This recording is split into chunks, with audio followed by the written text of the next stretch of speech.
Once again, Lara Croft, archaeological wunderkind, is off to plunder some World Heritage sites and shoot animals in the face with deadly precision. Leaping off the successful reboot from the last two Tomb Raider games, Underworld attempts yet another successful expedition.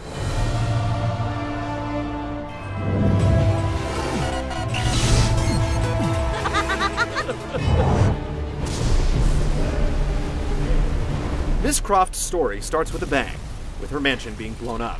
Through a series of smart storytelling decisions involving flashbacks and twists, a strong narrative emerges, pulling on what happened in the prior two outings. I cannot die. Fortunately, there's a video you can watch to catch you up on Lara's latest dealings with various artifacts and creatures of legendary means. As Lara follows in her father's footsteps and continues the search for her mother in the mists of Avalon, old nemeses dog her at every turn. It's engaging, and the mythical call-outs and slightly sentimental family angle help make it more about just filling up a museum with priceless relics.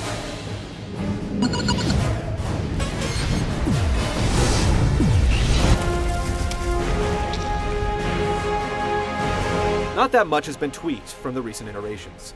Platforming is still the crux of the game, with triangle jumps, grappling hook wall running, and delicate balancing all par for the course. The levels are mostly linear, though there's the occasional split path, but you'll usually need to travel down both roads to progress. The hidden treasures aren't particularly hidden, and exploration is generally toned down, with invisible walls aplenty from the word go. The experience is more streamlined, with sonar maps and hints from Lady Lara herself at the touch of a button.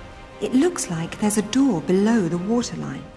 This cuts down on some of the more oblique puzzles, but also on the rewarding experience of figuring them out. Still, they're there as a last resort.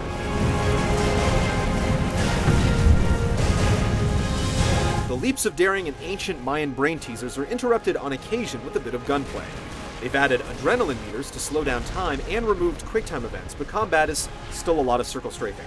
The automated targeting makes offense a breeze, and defense is a matter of keeping Lara's butt out of the maw of whatever vicious animal is approaching.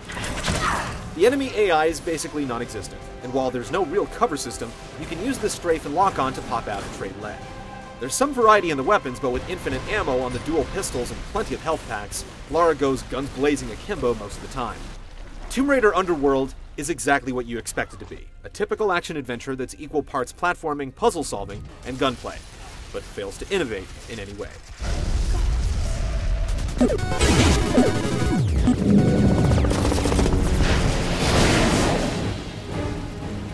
While the levels are laid out with precision, navigating them can be a challenge, and not the one the developers intended.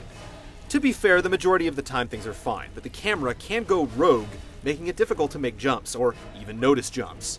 It happens often enough to be more than mildly annoying.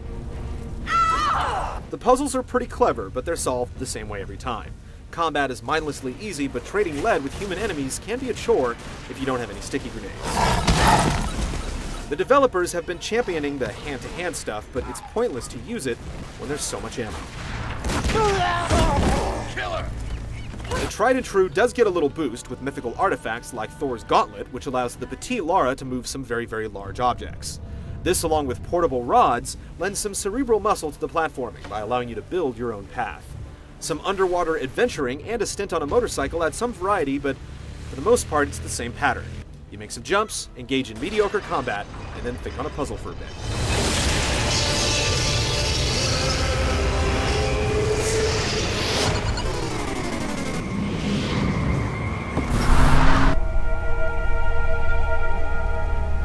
Lara's just another pretty face, and we wouldn't have it any other way. Overall, the visuals are strong, but the levels tend to bleed into each other, making it easy to get turned in the wrong direction. Lara's animations and those of her animals are particularly strong. You can even choose her outfit and then get it nice and dirty. Clipping is a constant issue, and for a game that's supposed to be built on exploration, straying from the beaten path can present problems. Voice acting and cutscenes are well done, and the music is tasteful, making for a solid presentation all around.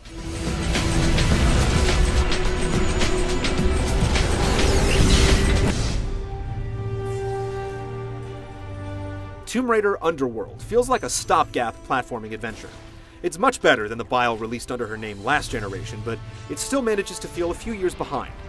Longtime fans will be pleased to have a serviceable Tomb Raider to play, but those not already susceptible to Lara's charms will view it as an artifact of times gone by.